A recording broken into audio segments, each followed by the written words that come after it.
I see the vast changes coming in on how we're going to need to grow our own foods, but then, looking at the nutrient content within the foods and, what's going to disappear out of the stores, what's going to get cheaper in the stores, what's going to get more available, and then how that's going to, really tweak people's health.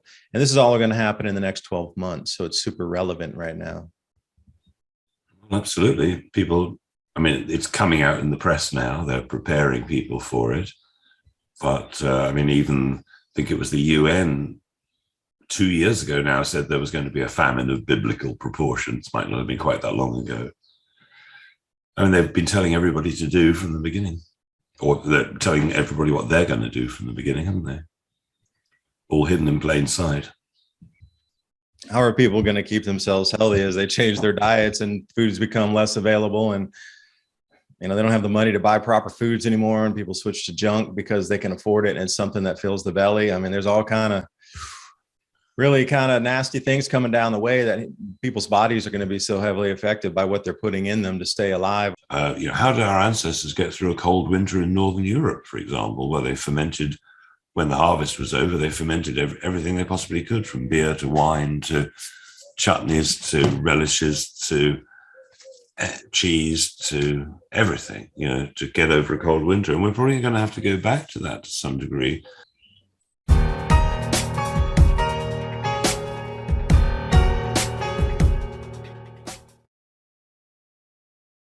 Sell in May and go away. Crash is king, as the sell-off in the stock market has crushed Americans' IRAs and 401ks. Morgan Stanley says all stocks inside the index are likely to see a steep downward decline. Deutsche Bank and Citi are predicting a major recession. Barron's and Lawrence Lepard betting that gold hits 3,000 in the next 2 years. Russia, Saudi Arabia, and China are looking to diversify out of U.S. dollar-denominated assets. And now Russia demanding payment for natural gas in rubles. So could this spell the end of the U.S. dollar as the global reserve currency? Call the Patriot Gold Group today before it's too late. Patriot Gold Group has the no fee for life IRA, where your IRA or 401k can be in physical gold and silver, and you may be eligible for the no fee for life IRA on qualifying rollovers. Call 1-800-356-4470 for a free investor guide today. And with the knowledge that Patriot Gold Group is Consumer Affairs' top-rated gold IRA dealer from 2016 to present, click on the link in the description box below for more information. And now on with the video. And good afternoon, everyone. Today I have with me Clive De Carl.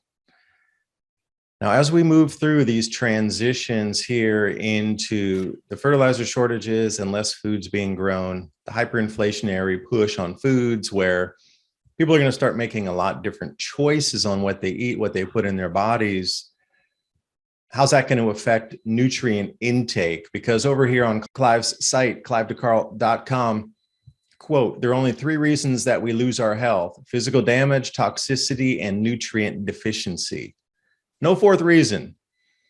So pinging on this nutrient deficiency as people make choices to buy foods that might cost less because you need something to fill your belly, or we come to seasonal diets where things are just simply not available anymore. You're going to have to change your choice.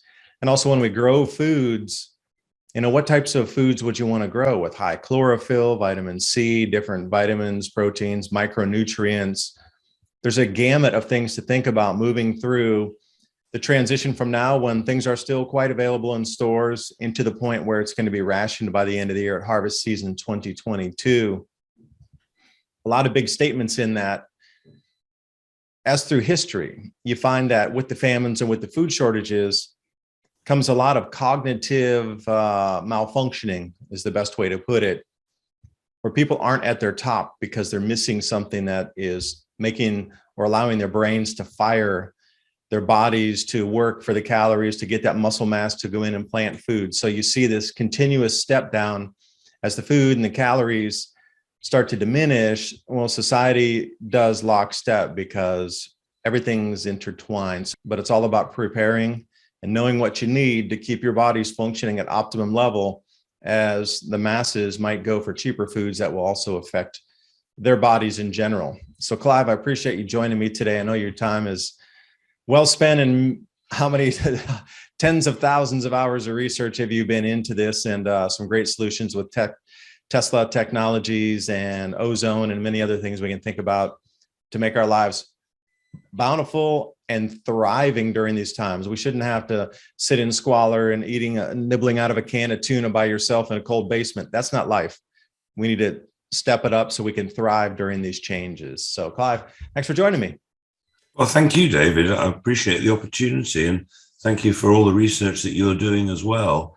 I mean, probably like me, you're addicted and would do it anyway, whether you were paid to do it or, most of what I've learned has been just because I wanted to find out the answers to everything, solutions, obviously what everybody needs right now, and they are all there.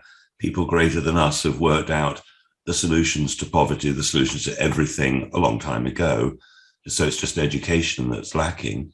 So we know that we are self-repairing.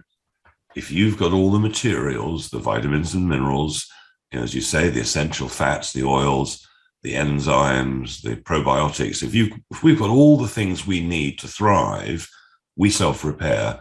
And at the end of life, what happens at the end of life is you got a choice. You either die of literal old age, where you go to sleep peacefully one night, happy and healthy, and the next morning you don't wake up. Okay, that would be a nice way to go, quietly in your sleep. But most people die of an osis or an itis. Any medical condition with an itis in the end is inflammatory, and any medical condition like sclerosis that's got an osis at the end is a buildup of scar tissue. So what we want to try and achieve, if we're eating super healthily, is to be able to repair scar tissue and not actually accumulate it. Most people with blocked arteries and stuff, they've accumulated so much scar tissue, fibroids, cysts. If you imagine that the body repairs with scar tissue, it's a bit like a sort of spider's web, holding your weak arteries together or whatever it might be. So if you can find something that will stop scar tissue forming, and if you can find something that reduced inflammation and pain, well, that would sound like an ideal supplement, if it existed, which it does, that would help people. So let's look at children. What are young children really good at? Well, what they're really good at is bouncing. They fall over flat on their faces all the time and injure themselves. But so long as the parents don't panic, they're getting right up and running around again, happy as Larry. So that child might have sprained their ankle, which if you or I sprained our ankle, well, that might knock us out for days, conceivably. But they repair in 5 or 10 minutes. How is that possible? How children do it, young children do it, is they have an abundance of proteolytic enzymes. So proteolytic enzymes are the enzymes that stop pain and inflammation in the body, and they stop scar tissue because the body can just rebuild properly, assuming the child has decent nutrition to be able to repair virtually instantly. But as we get older, obviously, just like we make less of everything as we age, we make less of these proteolytic enzymes. And so people often ask me, well, what's the most important stuff around? Is it vitamin C? Is it magnesium? What are the important things? And one can't narrow it down to just one thing, but there are a few that you could count on two hands that are absolutely life-changing once you understand how simple the explanation of why these things work. Like with proteolytic enzymes, it's not hard to understand, and good examples are silkworms. How the proteolytic enzyme that I've got on my website was discovered by Japanese scientists some 30 odd years ago, and they were studying silkworms. So the worm encapsulates itself in the pupae, this sort of shell thing, and it's as hard as rock. You might need a hammer to try and break it open. So it's totally protected against predators. The risk is coming out. So if it comes out really slowly, then something could be waiting there, waiting to eat it. But the Japanese scientists realized that it took seconds, just a few seconds, and the silk moth was flying away. And they wanted to know what the material was that the silk moth was producing to dissolve this rock hard surrounding. And it was a bacteria. And so they realized that this bacteria ate protein, but specifically foreign protein. I mean, we're made up of protein, right? But it won't eat us. It'll eat what it perceives as foreign protein. So cysts, fibroids, scars, inflammatory conditions. That's what it sees as foreign protein. And it's an amazingly interesting material. And I would say, well, I used to interview people over the years and say, look, what do you think is the most important? And probably more people said digestive enzymes than anything else. The difference between the proteolytic enzyme and the digestive enzymes are, if let's say you wanted to eat a steak, but you were elderly, you couldn't digest food and really get the goodness out of eating a steak. So if you took a proteolytic enzyme at the same time as you ate the steak, it would sort of virtually dissolve it. And for old people, digestive enzymes are incredibly useful. And again, on the site, I've got a blend of them. So people, there are specific ones, not on my site, but you can get specific ones for people who are lactose intolerant. So suddenly their body is able to digest lactose if they have to. And there are ones for carbohydrates and so on. But of course, we make them in our body. I mean, if people have problems digesting carbohydrates, one of the tricks is to chew more, because enzymes are created in different parts of the body. But when you're digesting carbohydrates, they're created in the mouth. So the more you chew anything that's carbohydrate, the better you'll digest it. So let me ask you, with the different types of enzymes, like protogenic enzymes, are there any foods that are out there in our supermarket or in our own gardens that we can grow that will contain some sort of enzymes? And again, when you're talking about digestive enzymes as well, what types of foods would help us lean toward that? Because, knowing where we're going to go with the inavailability of some foods, and it's going to be the seasonality of foods that's going to be really affected.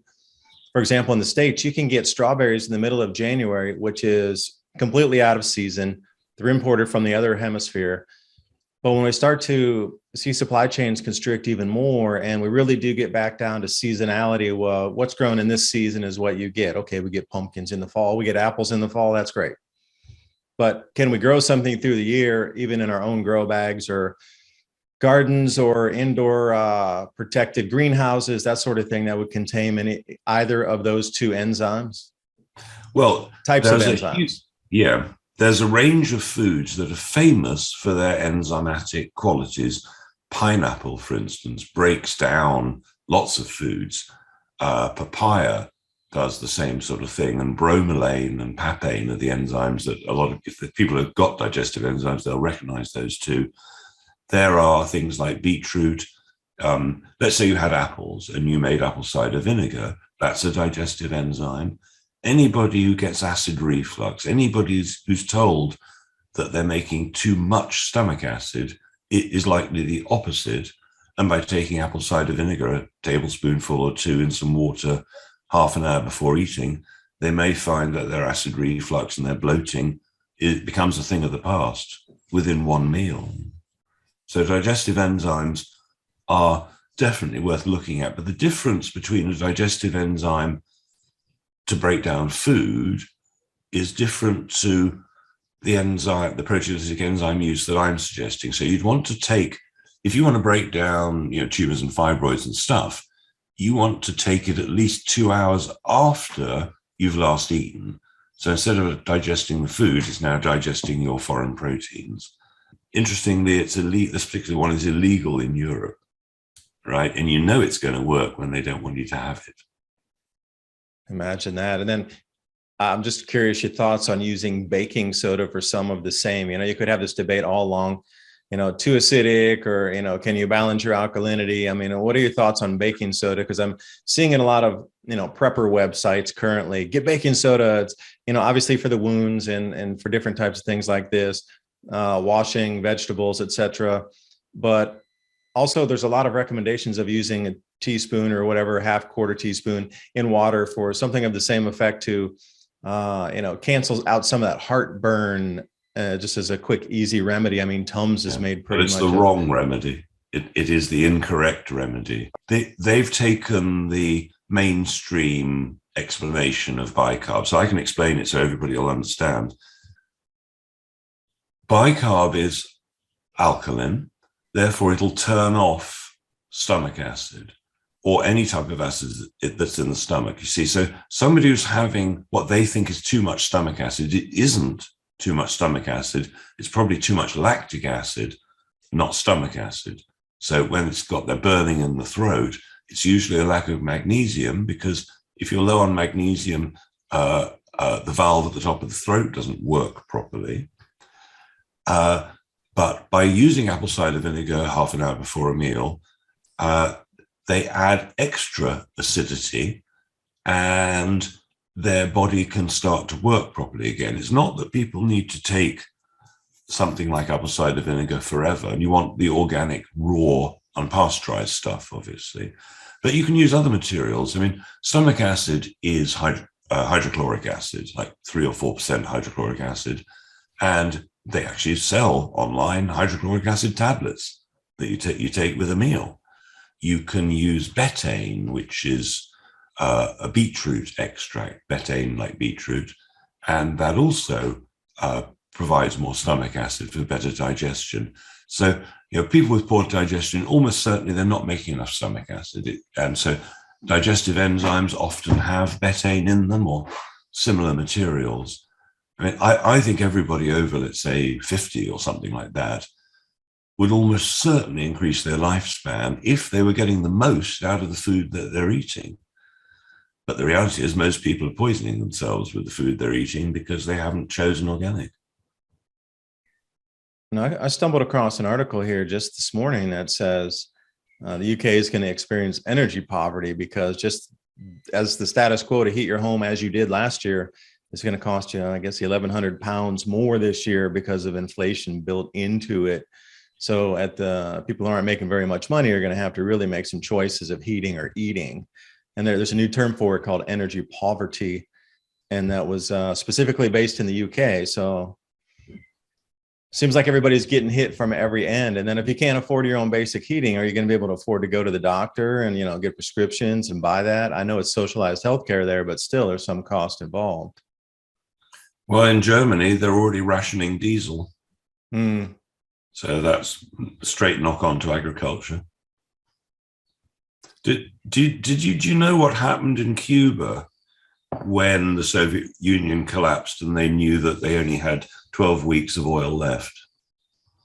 Do you know that story? I'm a little familiar with Cuba, the way they revamped agriculture, but I didn't know the lead up to that. It's incredible. So overnight, pretty much, they get the telephone call from the Soviet Union. That's the end. We can't support you anymore. And so they had a few weeks to prepare for what that meant. So that meant no more oil no more diesel for the tractors, couldn't get the products into the cities. And they ripped up the paving stones in Havana and other places and started growing like mad because they knew what was coming. So on average, everybody in Havana lost 20 pounds. Everybody in Cuba lost 20 pounds in weight on average. As basically they starved. They fed the tourists, but they were forced to switch over to natural agriculture, permaculture systems, and so on, because there was no nitrogen fertilizer coming. And of course, adapting from nitrogen to organic is a tricky thing to do fast. And so there's a wonderful story called Peak Oil, Cuba. I can't remember the full title, but it's Cuba Peak Oil. And they interview the people who are at the forefront of coping with this imminent, possible catastrophe, and how they did it, and how the entire country basically went organic. Hard to build soils in 12 weeks to get yield out of there. It's not easy. However, I had an organic farm for years, and we used various nitrogen fixing materials. which worked very well, but that, you got to wait a year. Yeah, and that's kind of what we're up against here with the nitrogen fertilizer shortages, the inbound. There's so many shortages that are showing to be inbound right now with farm inputs. So, I mean, can we switch over quickly? Nope, not a chance. And how many people know how to grow their food? Most everybody has forgotten because they're relying on a system now. So, and even if they knew, it's not easy.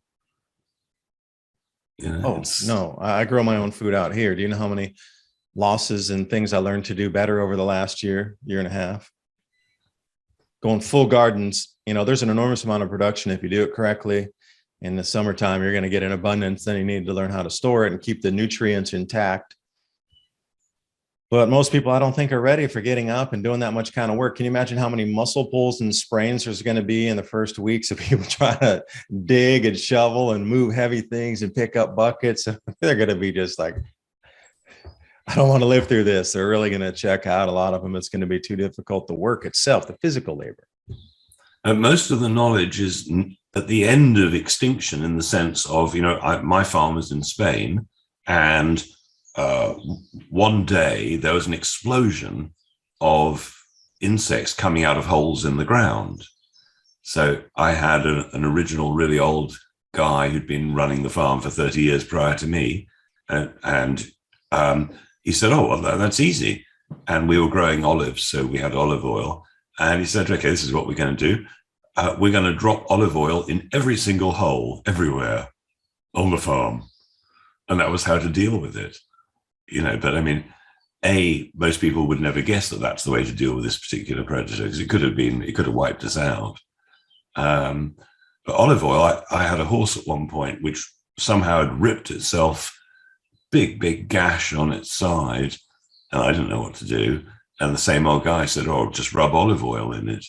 And within a day, it was massively better. The flies stopped. It was olive oil, magic stuff. Yeah, and those are the kind of things I wanted to talk about, especially, cold pressed virgin olive oil. And I know it's not the greatest for cooking, flash point, heat point, etc. But and one thing we noticed last year was, in the garden, if it's not netted, you're going to get an enormous amount of, slugs and caterpillars and just eggs under the insides of, leaves. And if people don't have access to a lot of water or very clean water, then to try to, rinse that off and then cook it. And there's a whole gamut of things to think of with fresh veg coming out of your own garden, especially if there's just, natural cycle of nature included into it. How many times we've either scraped eggs off or ripped that part of the leaf off and then thrown it away because we just didn't want to clean it or have a chance on a slug or something like this getting ingested. Even a tiny slug is going to create some health problems for you. So baking soda and water, here we are. Right, ozone. There are two types of ozone generator out there. There's the $25 ozone generator. And if you got a bowl of water and you had strawberries or lettuce or meat or fish, anything that you felt might have a poison in some way in it, you can put it in the water, the strawberries in the water, bubble ozone through it for a few minutes, and all the surface chemicals will be neutralized. But you can't breathe a lot of it. If I'm running an ozone generator, I might have it near an open window by a cooker hood because ozone's a little bit irritating.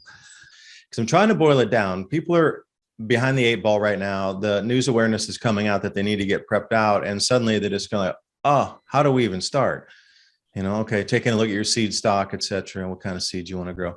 But another thing is what's available in the stores that's pretty easy to find that you consider the most critical moving through these times. If supply chains really do break down and there's digital rationing cards issued and you're only allowed to get a certain amount, well, what would you buy now that you think is the most critical for anybody in the homes, the families, in terms of foods and nutrition and devices like you talked here, the ozone generator? And I'm curious, what's that on your back left over there with the looks like silver in the black case? I see a Yes, that's the Tesla device. People don't know that Nikola Tesla invented healing devices. I have the autobiography of Nikola Tesla sitting right over there. I'm wondering Now it depends which one. There are two out there. There's a real one and a fake, where he says J.P. Morgan was the best thing out, and there's another one where he doesn't say that. no, this is the one where he definitely talks about how Edison also had taken advantage of him. And then when he came to collect after inventing the light bulb, he goes, "Oh, it was a joke, old boy. Didn't you know American humor?" And he goes through the whole story of how he got shafted by Edison as well. That's the book I have. So I've got almost all Tesla's writings, I think. Not that I've had a chance to read the vast majority of them. So when we were at AV10, I had a really big Tesla device with me then. Did you see that? You were so busy, and I was my first time being there, and trying to meet different people. So I cannot remember seeing it or referencing it. No. So you had a crowd around you then too. As soon as you stop, whoa, she's movie star style, like, and everybody there was like, Clive, Clive, Clive, Mm-hmm. And then I'm over here, David, new guy, forget him, Well, no, you were attracting people as well. I think that it's just talking about ground solar minimums, it gets people a bit worried. Well, they should be. It's coming home to roost this year. I do believe, in all honesty, that this year is the year that our civilization starts to shatter because of non-available foods, economic declines, and just people's response. This interplanetary magnetic field continues to shift, and the outer planets are showing signs. Pluto's atmosphere collapsed and Neptune's atmosphere reversed. And they just have these bevy of news articles on how this massive swing shift in cooling temperatures on Neptune, and then the X-ray flares off Uranus that are seen with the naked eye, minerals glowing with auroras on Mars, and then our atmosphere is starting to behave strangely now. So these electromagnetic effects sweeping through the solar system, all the way from the sun to the outer planets and beyond, it seems to go lockstep where there's more government control or, dripping in more fear to try to maybe counteract that intuitiveness or that, whatever's happening with our perception, to, plug it in. Like you talk about chlorine molecules and fluorine molecules being so much smaller that plug into iodine receptors. But think about that too. Fear might plug into something that should be filled with intuitiveness, perhaps. I don't know. I'm trying to make a correlation there. Yeah. It's an interesting point. And of course, fear is their favorite weapon because it's free. Yeah. I'm just trying to talk more about solutions, because obviously we can identify the problem like a million times over going through the news in any one day. Obviously there's a problem. But then what do people need for the solutions? Because they can get their fill of news every day, but not a lot of people are talking about nutrition as your food gets double and triple price or just simply not available. And how are going to people adjust to seasonal diets where they can't get what they're used to? Are people going to have withdrawals from eating the foods that they're used to eating? And, how do they substitute? And which is more addictive, heroin or sugar, heroin or wheat? I think they're probably on a bit of a par, So, I mean, if it really came down to it, I would want to have a store of seeds and beans and chickpeas, lentils, because if I wanted fresh veg, right, fresh salad, I could be sprouting mung beans, turning them into bean sprouts. If I wanted a Chinesey sort of meal, you get 1 pound of lentils, say, and you sprout them.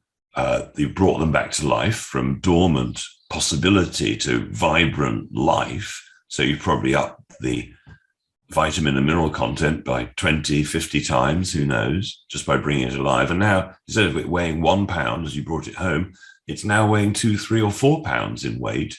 So your food has got maybe to a quarter of the price that it was if you just taken lentils before sprouting them. And sprouting, as I'm sure you know, is so easy. And you don't need a garden. I mean, there are a few gardening tricks that I really like. I mean, one of them is to use potatoes.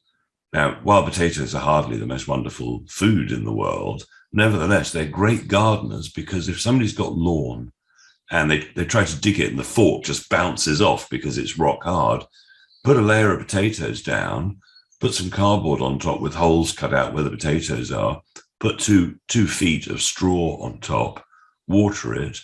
The roots of the potatoes will break up the soil, making it quite friable. And when you come a couple of months later to start harvesting the potatoes, move the straw aside, and there they are right on top. You hardly have to dig. And for next year, now your soil's prepared.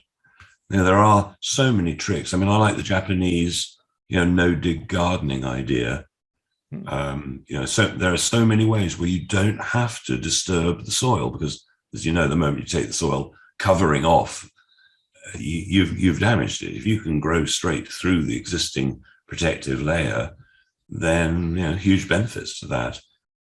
Everything's intertwined, but it's all about preparing and knowing what you need to keep your bodies functioning at optimum level. I'm just looking for ideas for others as well, because if you can let's say you only have enough money for 2 meals a day instead of 3. I mean, you're going to want to get the most out of the nutrition that you can while you eat. So anything going down that direction, in addition to just strict digestion? One of the favorite people I've interviewed over the years was Dr. Jennifer Daniels, and she tells 2 stories which I like to repeat. One of them is she gets a phone call, and it's a family. Mum is in hospital, and she's in a coma, and she's going to die. But they have to keep her alive for like 8 days, because if they do, the family inherits something like $700,000. So the task for Dr. Daniels is keep mum alive for at least 8 days. So what can you do? Because in the hospital, they won't let you give them supplements or whatever, and she's in a coma anyway. So what she says is, look, get the best organic vegetables you can get and simmer them for hours and hours and hours until they're a mush. Strain the mush through muslin or cotton or something till you've got clear liquid. Prop mum up in the bed in a coma. They still swallow, and half a teaspoonful or whatever you can get in of the broth, and mum lived another 2 years. That's mega nutrition for somebody who hasn't got the strength to digest. You're pre-digesting it by breaking it down into the smallest component ever. Then Jennifer herself, who'd been vegan for an incredibly long time, has got so weak she can't get out of bed. And her intuition kicks in and says calves liver. She has a maid, she lives in Panama, sends out for calves liver and is out of bed by the end of the afternoon. What was the deficiency on that? What was added back everything. in after? Everything. I mean, vegans have got a really hard time because they run out of B12. Now, it could be years before they run out of B12. Clive, you have that Tesla device behind you, because talking about frequencies, that's the same with anything. Good or bad, it's how are you going to use it. Electricity is good or bad too. I could electrocute somebody, or I can heat my home with it, or I can, drive a motor and grind some grain into flour. Or at the same time, negative frequencies coming off of electrical devices, phones, smart meters, etc., compared to with what you have there in the background. Can you explain that Tesla device that we're looking at in the top left of where you're sitting? Sure.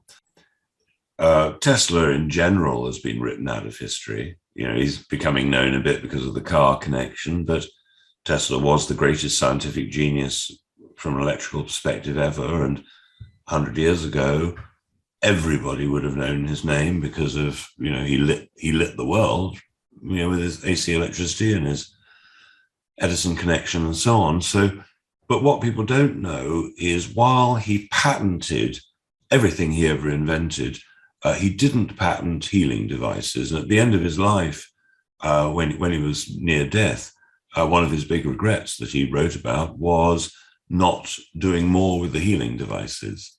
But he was so convinced that the world would accept wireless transmission of power that he felt that the healing devices could come later.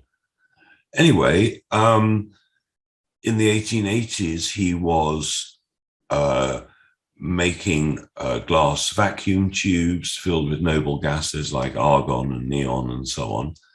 And what he'd noticed in the 1880s were people coming to his lab with whatever ailment they might have. Within the massive high frequencies that he was generating, everybody seemed to come out of pain and problems just vanished.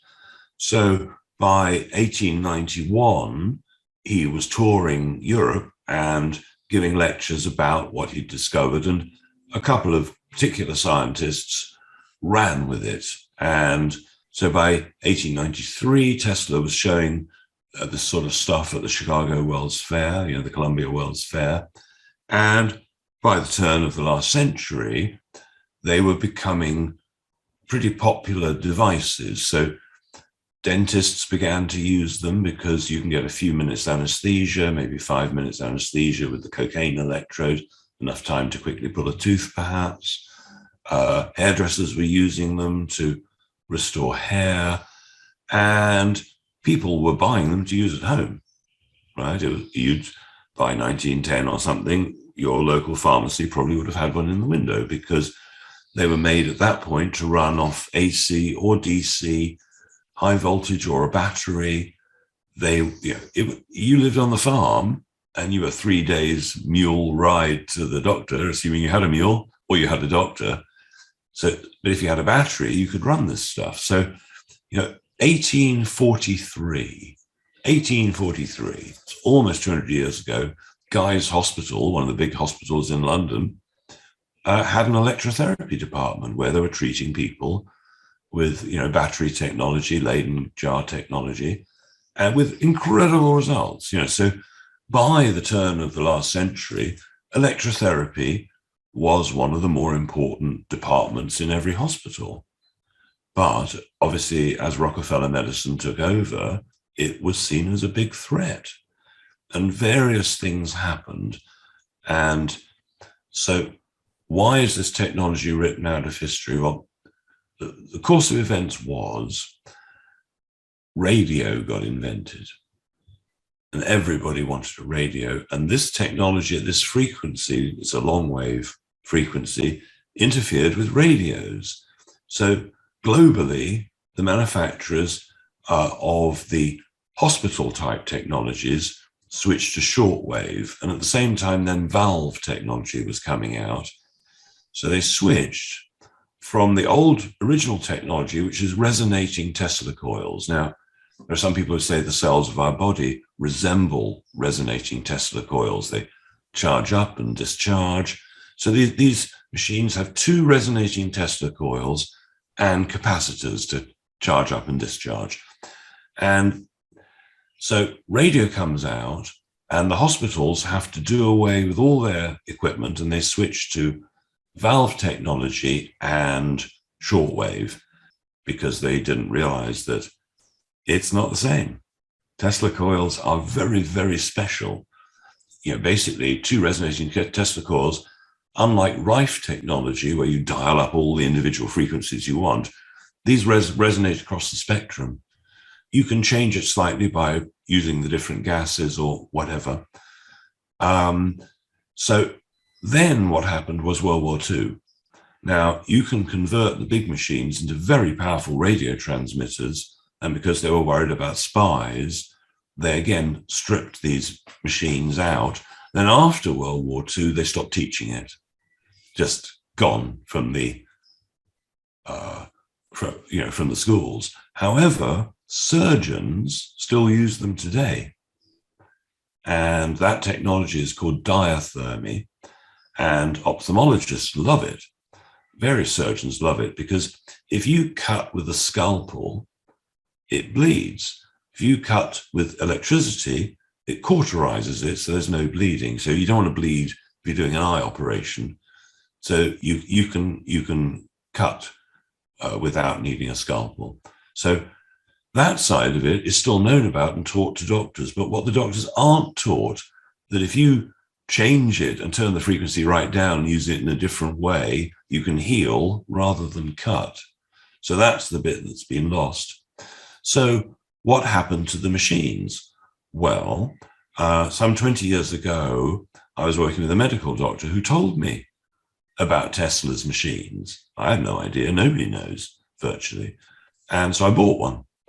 And the one I bought was decades old. And it didn't have an instruction book, but it was fine because it only had one knob, had an on-off switch and a volume knob, you might say. So over the years, I've got to know everybody who repairs them because not every electrician knows how to deal with resonating Tesla coils. So I've got a team of people now who search the world for them.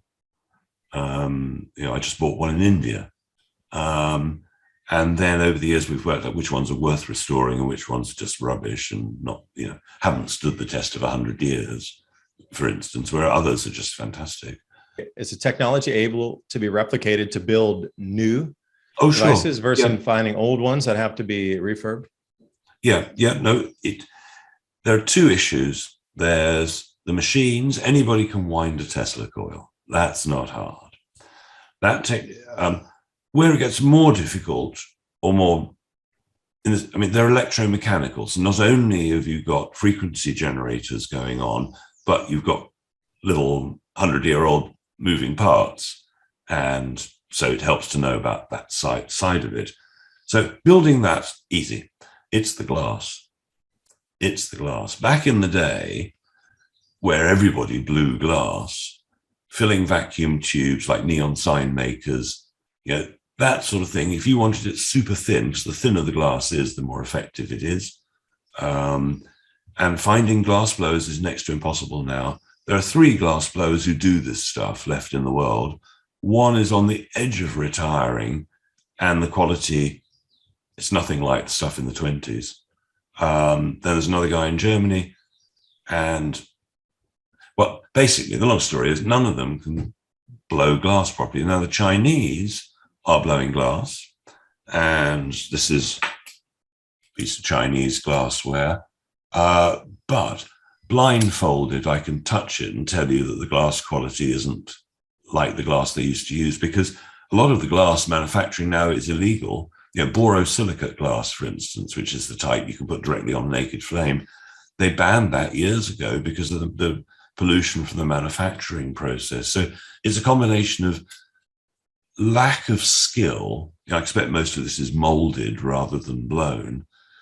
It's the glass blowing side that's the tricky bit. And the 2 people I know are in their 70s. Their children don't want to do it. And, they just, it's who wants to become a glass blower these days? Apparently not. But again, because this technology has just faded out, but long term, I would like to remake the machines from new, but then you've got the regulations, you see. All of these devices are 100 years old and working strong. It's not UL approved, Clive. You're not allowed to use it. No, exactly. That's funny. I tried to, I found some solar powered flashlights when I was over traveling in Asia. And then as I was trying to leave Asia with them, they're like, you can't take the flashlights with you. I'm like, well, wait a minute. I bought them in your country. And no, they may maybe get my luggage off the rack and then open it up. And they're like, see, you're flying back to the United States. You can't take that back because it doesn't have a CE or UL approval on it. So you're not even allowed to export it out of the country, even though in their own native countries, they were able to sell it there. But trying to export it back to, like you say, highly regulated nations. This is going to be the downfall of everybody. The high regulation in food and supplements and electrical devices, and everywhere you look, there's not even a single step you can take without the most absurd amount of regulation on top of anything that could get us off of these centralized systems. So the more they talk about decentralization and autonomy and power production and food production at your local level, community level, everything else on the more national, or even now what we're seeing is, full international treaties. What you just told me is fascinating, and it just gives so much hope that there are other technologies out there to start our new world with. It's going to deconstruct first before it gets reconstructed. And I'm wondering if these devices could be a pillar of the new world. Well, every community needs one of these. Every community needs one, because it's, there's a reason why nobody knows about them. There's a really, really good reason. Because you always talk about, fresh food, clean water, air, and sunshine being the pillars of health. Now, if we go grid down or we get into hyperinflationary food chains and food pricing, access to fresh food is going to get, it'll be a little more tricky. But then the clean water also. So if we're coming to a point where people aren't going to have access to as much clean water, especially more in a city environment, living out here, we have a pond and we got wells and thing. But what's the average person to do to continue to maintain their health with, these access to cleaner inputs as the systems for delivery start to break down? I think iodine is probably the most important thing that people could stock up with, because if you, unlike putting chlorine in the water, iodine will actually do you good as well as making the water safer to drink. Those life straws where you drink through a straw, and that, as far as I understand, that's just iodine inside that's slowly, working. So clearly filtering water, everything can be done for almost nothing if you really had to. You could get fine sands and so on. You make your own water filter with charcoal and sand. Lots of things you could do. Loads of ways that we can get around it. One of my favorites is, let's say that you wanted a multi-mineral and you had no money at all, but you had a bucket and spade. Well, you could go into the forest, dig up some earth, get some spring water, get some muddy water together and drink it. Perfect. Everything that's ever lived or died. The forest floor of an old forest makes the most perfect mineral supplement because it's totally balanced. Everything that's ever lived or died, bam, is in the soil. It's incredible. Every amino acid, everything. Are you talking about removing the leaf cover off that and digging into the dirt, or digging down, that has a leaf mold on it? Yeah, take all the leaf mold off and dig right down, a foot or something, until you're just pure soil, pure humus, whatever. And that would be a good mineral supplement. I'm not necessarily suggesting people do that. The easy way is to have nature do it for you in the form of fulvic minerals.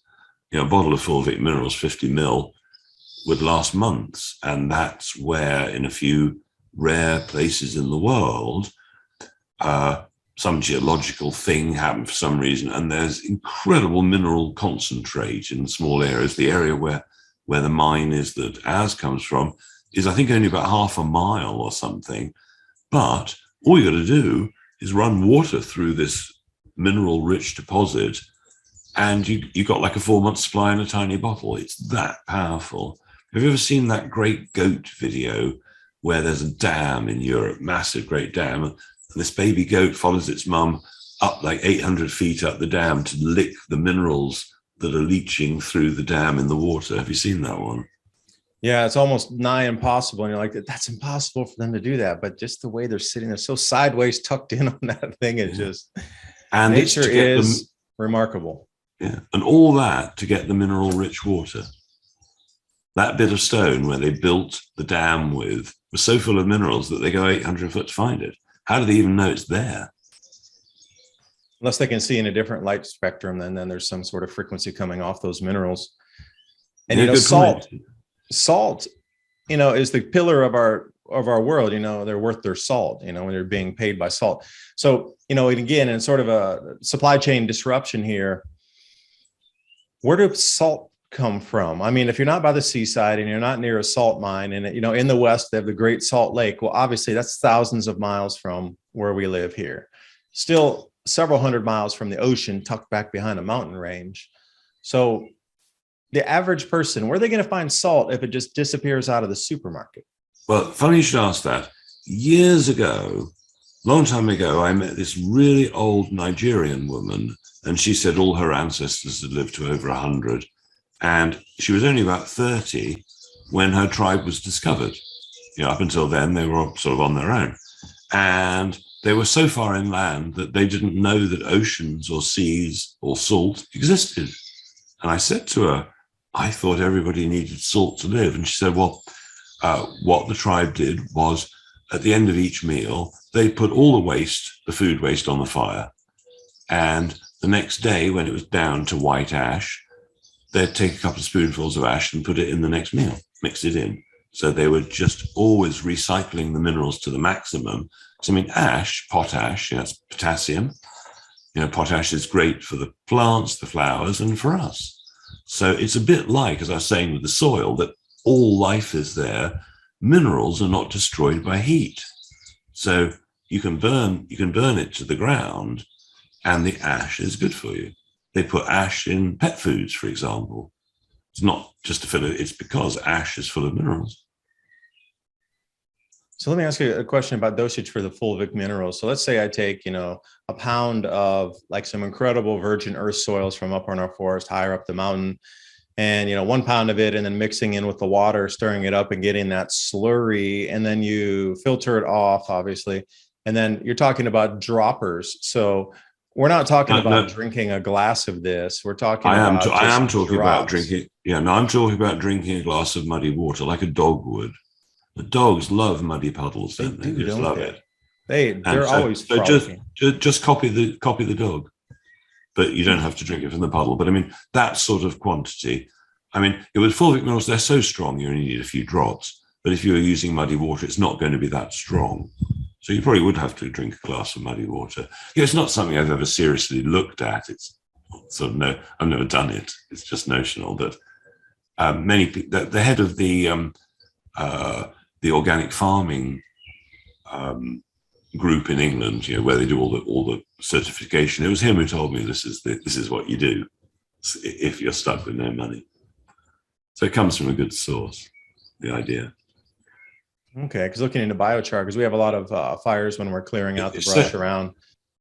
It's so interesting that you mentioned biochar, because the guy who was the head of the Soil Association, the organic people here, his current business is biochar. He started a chocolate company called Green and Blacks. I don't know whether you get that in the States. It's an organic chocolate company. And so, yeah, biochar is his big thing. Super important, isn't it? And I will add on to something with the peak oil from Cuba. There's another, highly read article. It's called "The Year in Hell" about the war in Bosnia. When again, everything was great with the peace talks 12 hours earlier, and then suddenly the siege is going on, and everything ceases for a year and a half. And Clive, you're always talking about on the nutrition side, the most important being vitamin C, magnesium, iodine, zinc, vitamin D, especially during the months where there's not so much sunlight, more cloud cover. But taking into the same consideration here, okay, they were warned 12 weeks out that the diesel fuel is stopping. Well, I'm unequivocally saying coming up in September and October, we're at that same crux or juncture, because as we come into the harvest season and they realize what was not grown, the panic's going to ensue across the planet as the non-availability and then the hyperinflationary food prices come in. And governments are going to be asking you to go to a digital rationing card with facial recognition. And troops stationed in the supermarkets and across the farmlands of many parts of the world. So between now and then, there's still that sort of equivalent 12-week window to get prepared, where those in Bosnia had 12 hours if they would have read through, the propaganda that was being put out, like, oh, the peace talks are great, nothing's going to happen, and whoosh, and then locked off immediately. So in time to prepare, what would you suggest people would get for this sort of, it's not going to last forever. I would say it'll go for a year or so, just like in COVID. Remember in the beginning, everything was scarce. There wasn't enough hand sanitizer. There weren't enough masks. There was not enough this, that, and the other. But as the demand surged, we got into this ramp up of massive manufacturing of those things. And then now it's oversaturated, and the demand destruction, they were giving stuff away at the end there just because they couldn't even sell it. Nobody wanted it.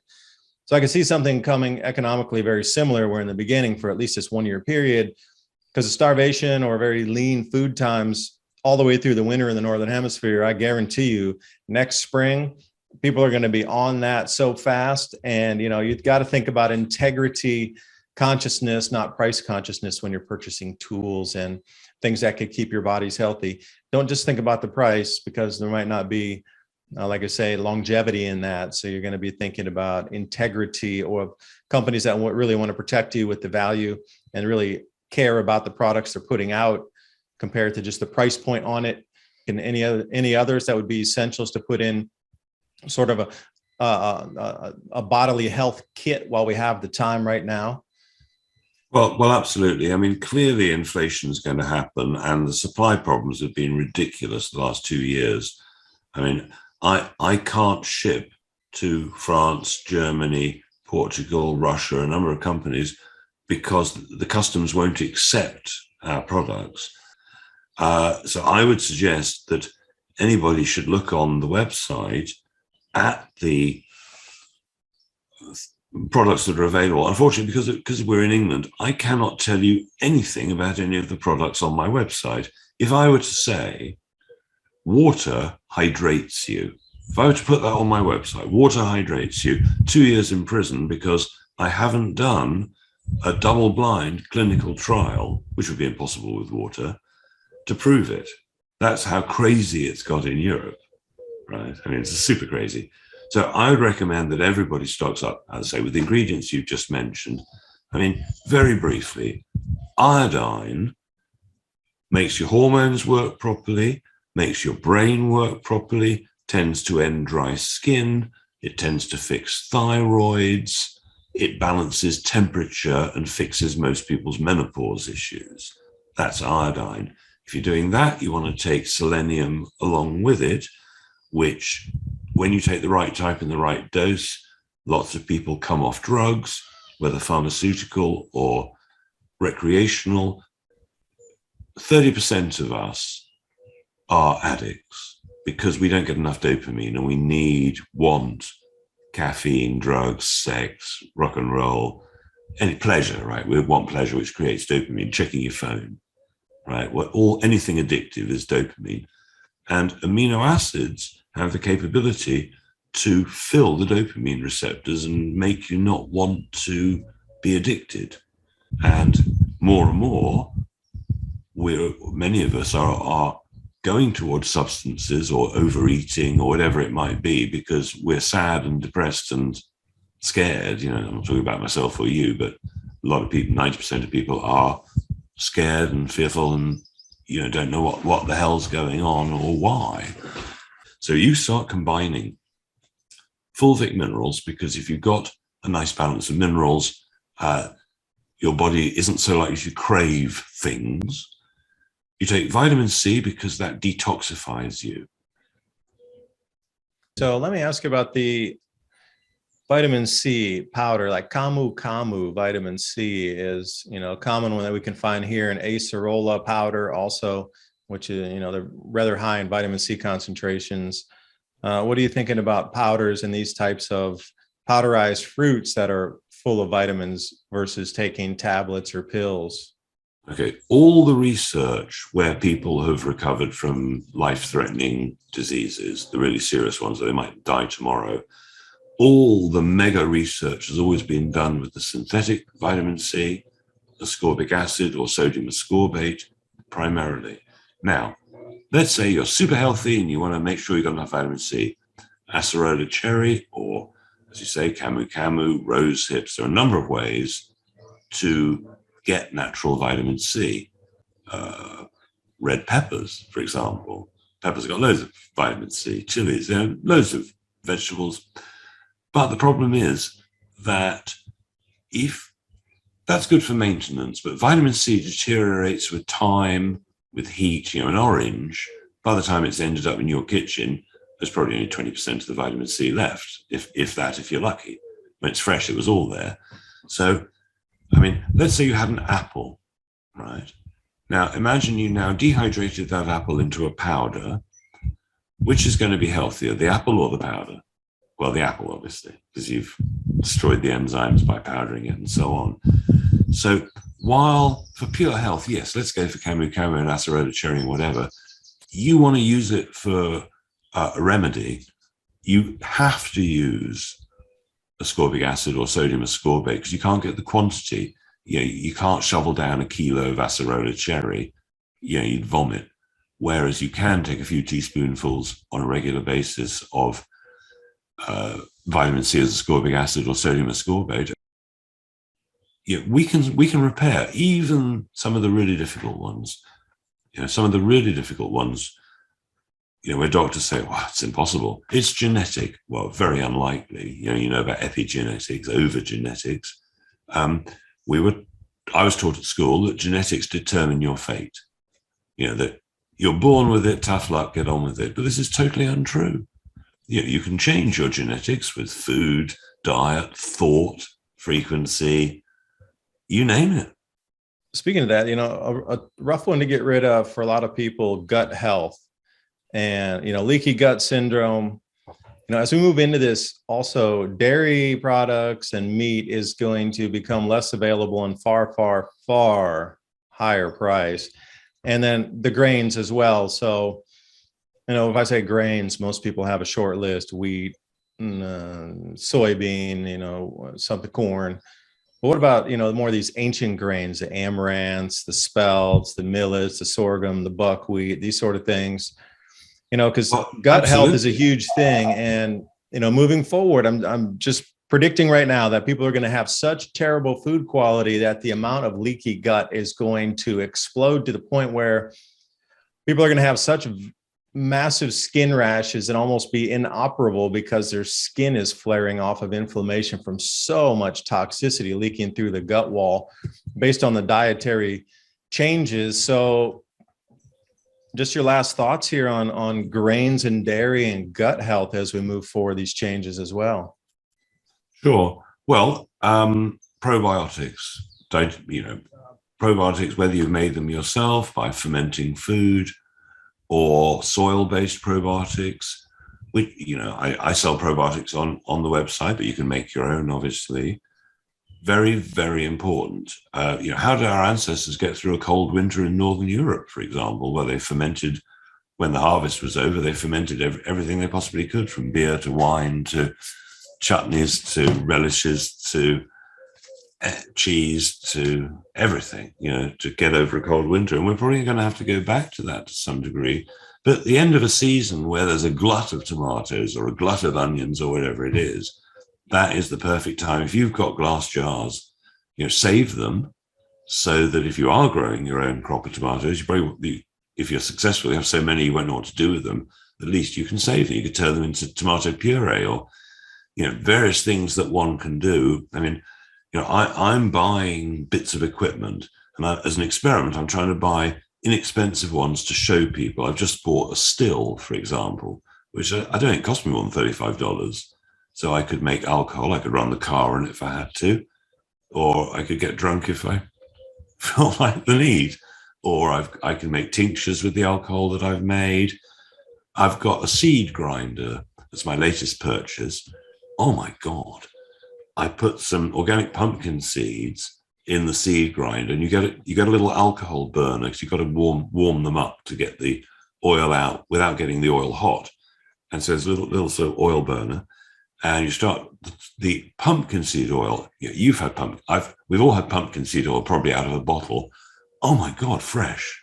It was a revelation. I just wanted to eat it right off the spoon, because I've tried sunflower seed. You can grind anything you like and get oils out, because, as you know, bottled oils, perhaps with the honourable exception of extra virgin olive oil, any commercial oil that's not cold pressed, whether it's the best sunflower in the world or whatever it is essentially going to be a dangerous material. People don't realize how dangerous oils are.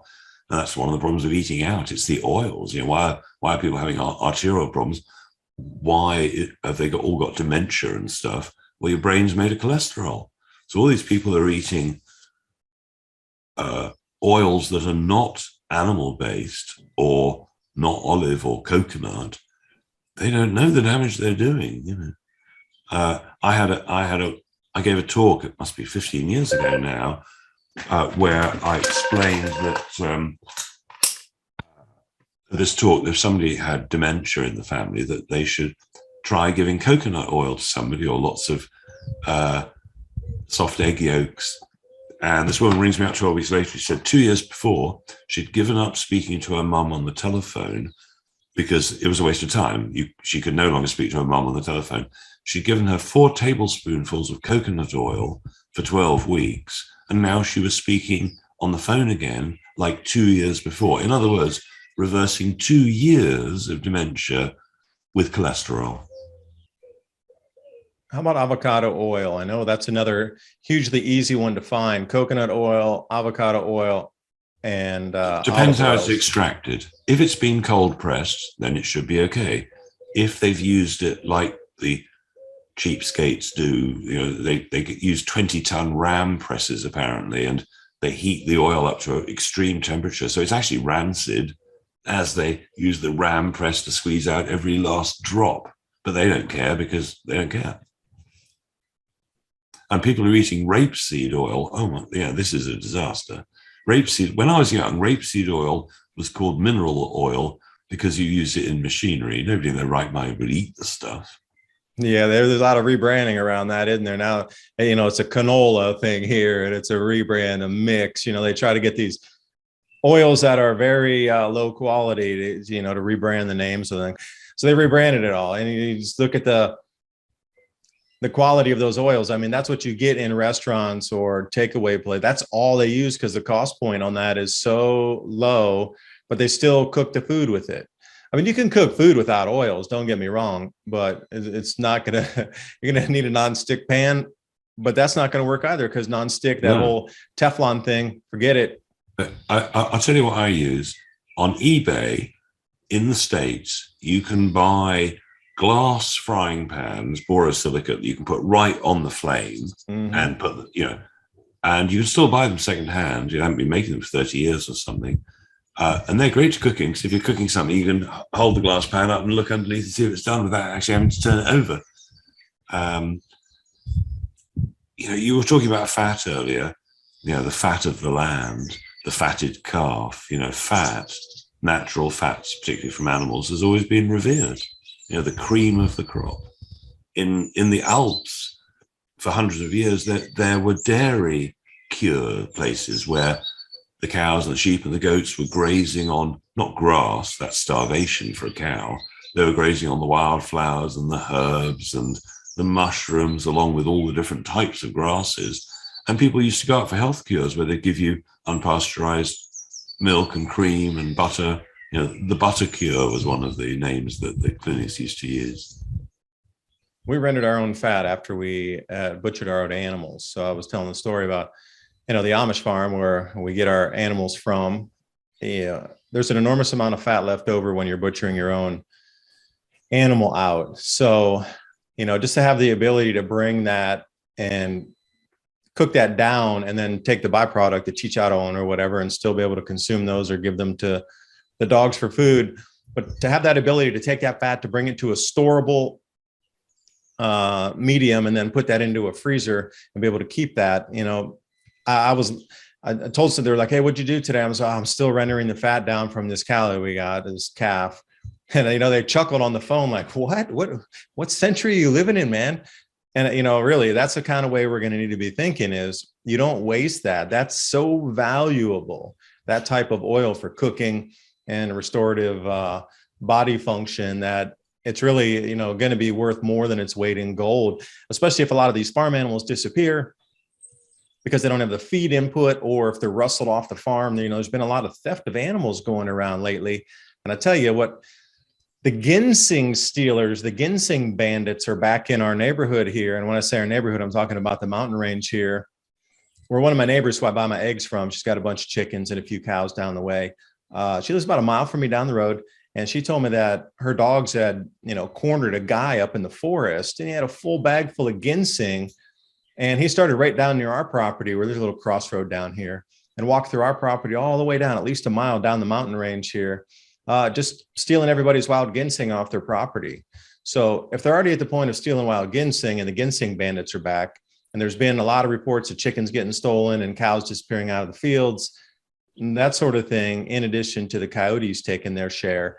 I mean, if it's already at this level and it's not really mission critical yet, I just can't see that there being a lot of large animals that will provide a lot of fats in the future moving forward. So again, stockpiling anything we can now.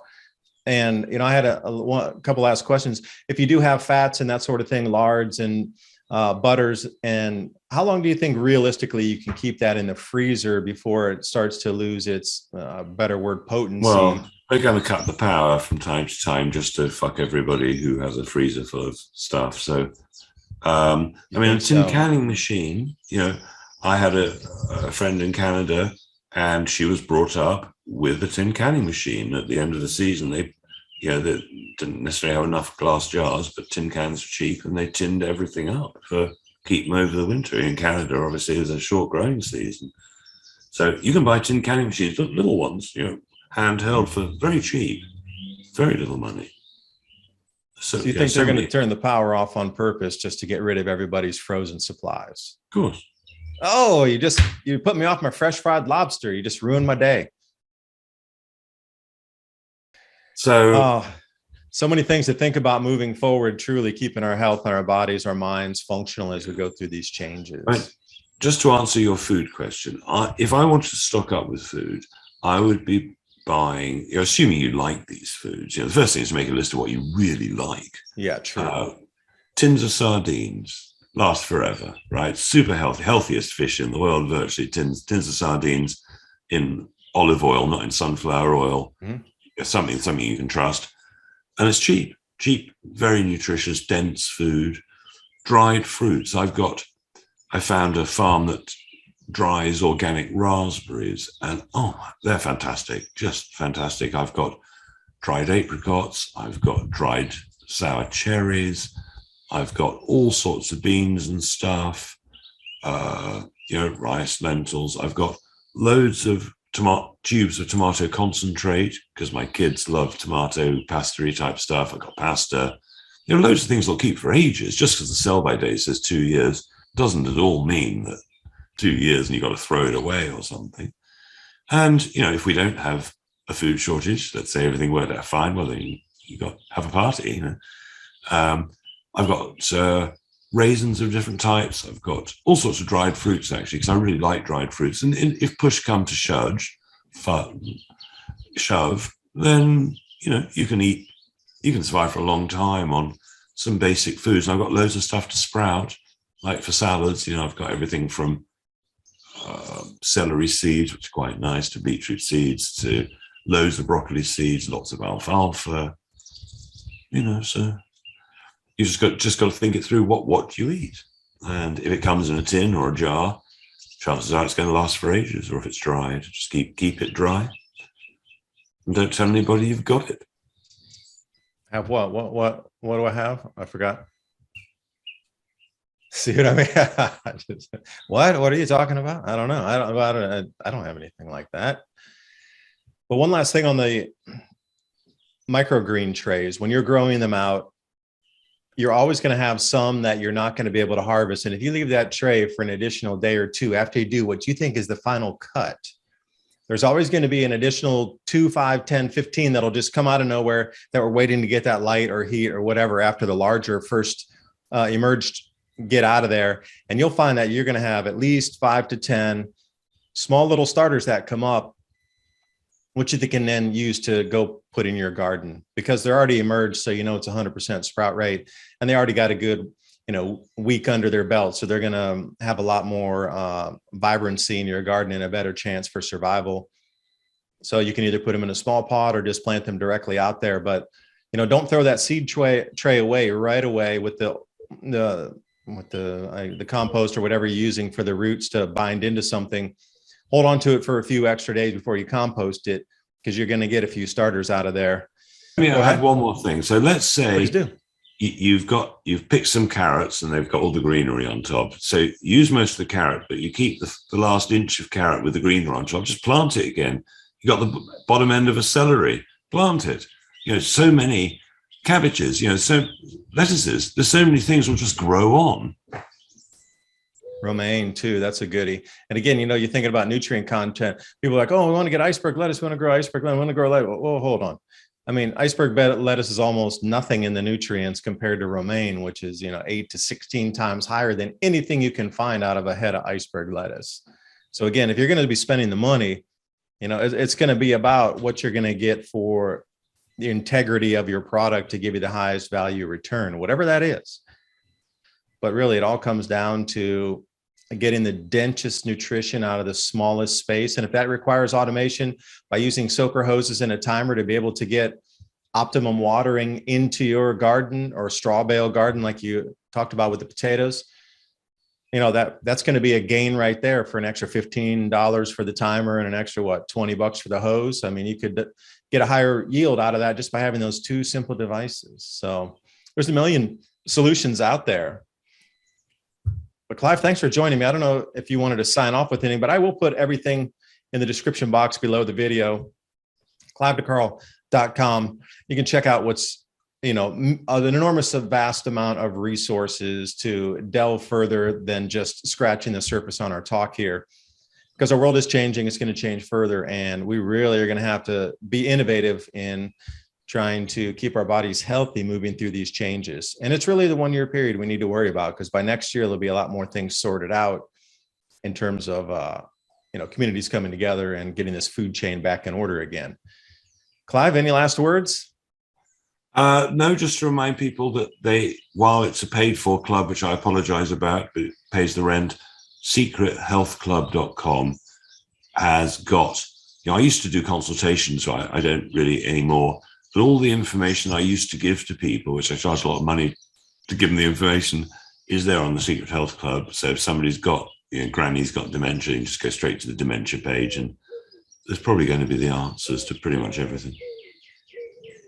And that's what we need. Again, it's about shared knowledge. I mean, we have the internet that's up and running now, but why would you try to reinvent the wheel if you had the person who actually invented carbon black to turn a tire into a tire, and all that information is at your fingertips, right? I mean, we just need to take advantage of targeting the information we're searching for, because a huge amount of this research and solutions are already done for us. So it's now about just finding the right location and diving in and getting what works for you and your location. A lot of people are now creating their own private clubs, because kind of private club, there is no censorship. So it's the way it's going to go, I think.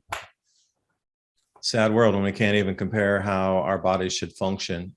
That's considered verboten in today's world. That's the kind of world we're living in. But anyway, Clive, thanks for coming on. And I hope everybody got something out of this talk to help you get ready for the changes and enhance the lives of you and your families and your communities. And we'll talk to you next time. Bye for now.